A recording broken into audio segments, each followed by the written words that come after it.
15 شعبان کی رات میں ہمارے ملکوں میں جو ہمارے عجمی ملک ہیں اس میں وہ کچھ ہو رہا ہے جو نہ میرے نبی نے کیا، نہ صحابہ نے کیا، نہ تابعین نے کیا۔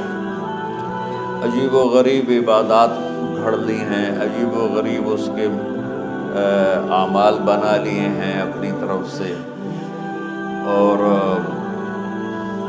مسجدیں بھری ہوتی ہیں اور روشنیاں لگی ہوتی ہیں اور وہ آتش بازی ہو رہی ہوتی ہے۔ میرے نبی نے اس رات کی فضیلت بتائی، عمل کوئی نہیں بتایا۔ جیسے یہاں کوئی صلاۃ تسبیح کی جماعت کرا رہے ہوتے ہیں، کوئی اجتماعی تہجد پڑھ رہے ہوتے ہیں، کوئی دیگیں چڑھا رہے ہوتے ہیں، کوئی آتش بازی کر رہے ہوتے ہیں، تو وہ اس میں اتنا غلو ہو گیا ہے کہ یہ بھی ٹھیک نہیں۔ اور کچھ علماء نے اس کے رد میں اس کا اتنا انکار کیا ہے کہ اس رات کی کوئی فضیلت ہے ہی نہیں، یہ بھی ٹھیک ہے۔ اس بیچ کا راستہ، اس رات کی فضیلت میں جتنی احادیث ہیں وہ ضعیف ہیں، لیکن اتنی کثرت سے ہیں کہ ان سب کا مل کر جمع ہو کر کم از کم وہ حسن لغیر ہی تک تو پہنچ جاتی ہیں۔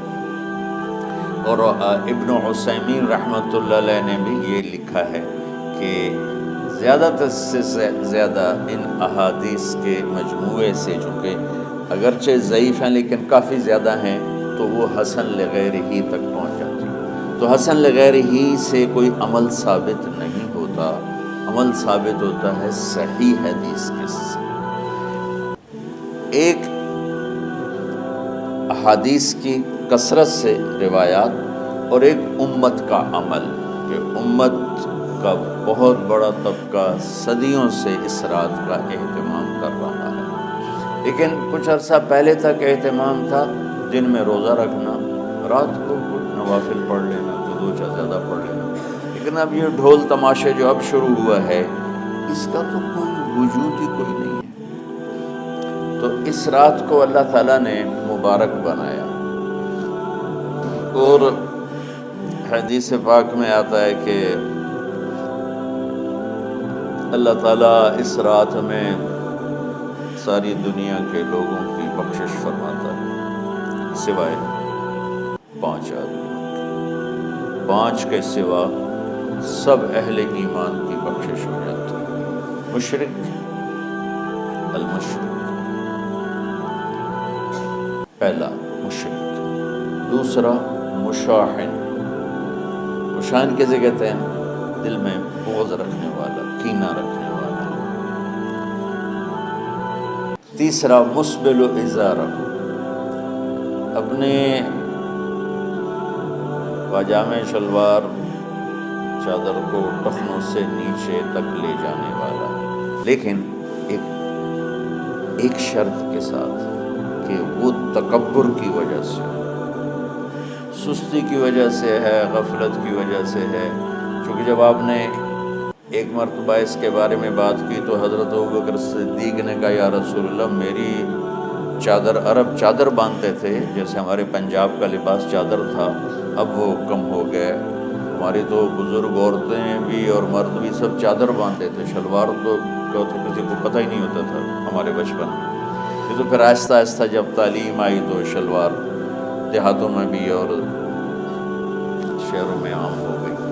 تو اگر وہ اس لیے لٹکا رہا ہے کہ طبیعت میں تکبر ہے، پھر اس وعید کا وہ حقدار ہے۔ اگر ویسے اس کی نیچے جا رہی ہے تو میرا مالک ایسا، وہ تو ہے ہی رحیم و کریم، ہے ہی رحیم و کریم، ہے ہی رحیم و کریم،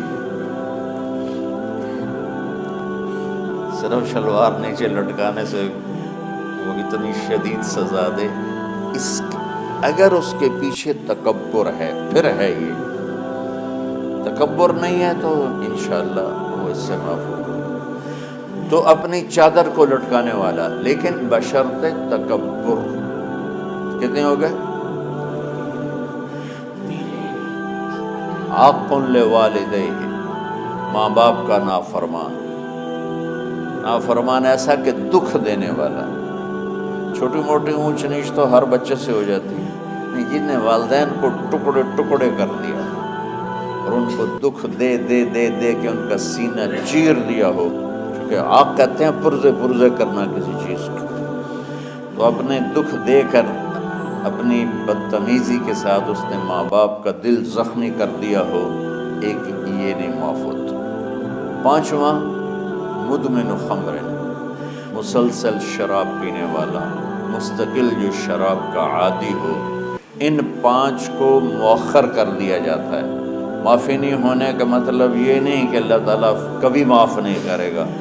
معافی نہ ہونے کا مطلب یہ ہے کہ یہ 5 ایسے گناہ ہیں کہ اس کی وجہ سے بخشش رک جاتی ہے. اگر وہ شرک سے نکل آئے، وہ کینہ سے نکل آئے، وہ تکبر سے نکل آئے، وہ والدین کی نافرمانی سے نکل آئے، شراب چھوڑ دے، تو ان کی بھی بخشش ہو جاتی ہے. جب کوئی توبہ کرے گا فوراً بخشش ہو جائے گی. نہ 15 شعبان کی ضرورت ہے، نہ لیلۃ القدر کی ضرورت ہے، نہ بیت اللہ جانے کے ساتھ توبہ کی شرط ہے. جہاں بھی وہ بیٹھ کے توبہ کرے گا، جس لمحے میں کرے گا، اسی وقت اس کی توبہ قبول ہوگی اور اللہ اس کے پچھلے سارے گناہوں کو معاف فرما دے گا.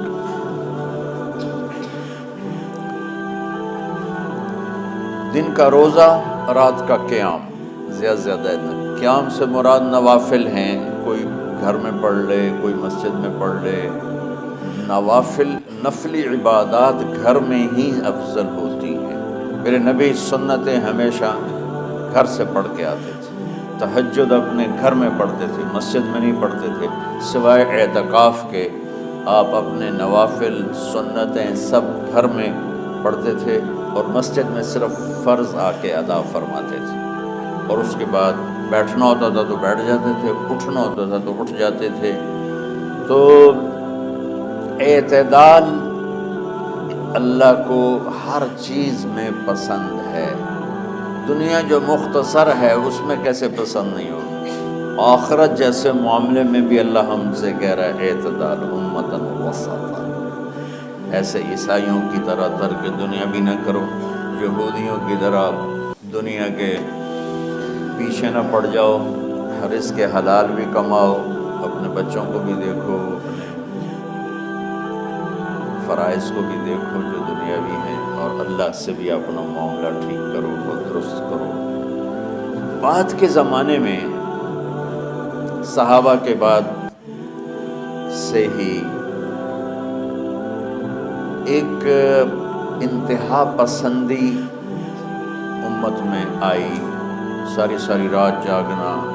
فلاں بزرگ تھے وہ رسے سے اپنے بالوں کو باندھ لیتے تھے کہ نماز پڑھتے پڑھتے جب نیند آئے اور جھٹکا لگے تو رسے سے بندھے ہوئے بالوں سے اس جھٹکے سے تکلیف ہو اور ان کی آنکھ کھل جائے اور پھر نفلوں میں شروع ہو. ایک فلاں بزرگ تھے وہ اپنے آنکھوں میں نمک کا سرما لگاتے تھے تاکہ آنکھیں جل جائیں، وہ اس میں وہ جلن پیدا ہو جائے اور نیند اڑ جائے. یہ ایسے واقعات بھرے پڑے ہیں. فلاں بزرگ تھے انہوں نے 30 سال عشاء کے وضو سے فجر کی نماز ادا کی. یہ اپنی جگہ پہ بزرگی ہے، لیکن یہ دین ہم پیش نہیں کر سکتے. فلاں بزرگ تھے وہ 30 سال سے ستو کھا رہے تھے کہ روٹی کھانے اور ستو کھانے میں 70 دفعہ سبحان اللہ کا فرق پڑ جاتا ہے. تو روٹی کھائیں تو 70 دفعہ سبحان اللہ کم کہہ سکتے ہیں، اور ستو کھائیں تو 70 دفعہ سبحان اللہ زیادہ کہہ سکتے ہیں. تو لہٰذا ان کا مجھے تو 30 سال ہو گئے، میں تو ستو کھا رہا ہوں، میں تو روٹی نہیں کھا رہا. یہ دین نہیں ہے.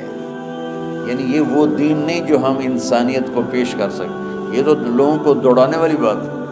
یہ راہبانیت کی شکل ہے. یہ وہ دین نہیں جو ہم لوگوں کو پیش کریں گے تو وہ کہیں گے واہ واہ واہ واہ کیا دین ہے بھائی، قبول کرو.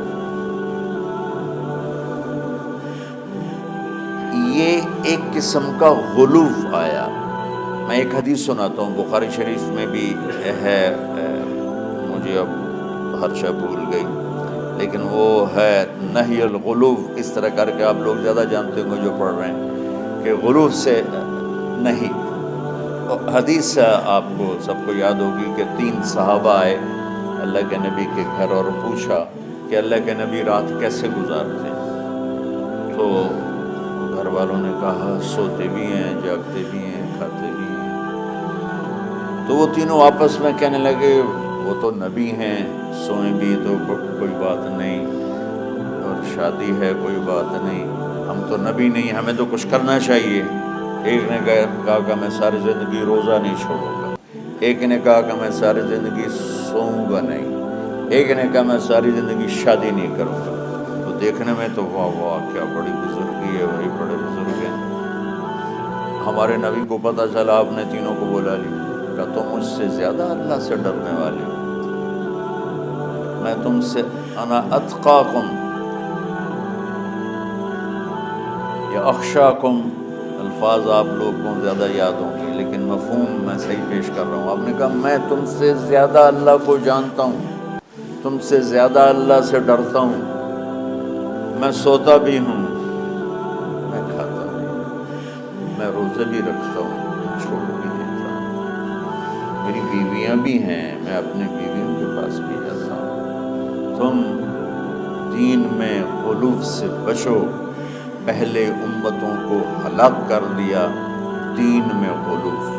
دنیا میں غلو یعنی انتہا پسندی، ایکسٹریمسٹ ہونا، دنیا ہو یا دین ہو، دونوں میں اعتدال بچو، اللہ تعالیٰ کو پسند ہے۔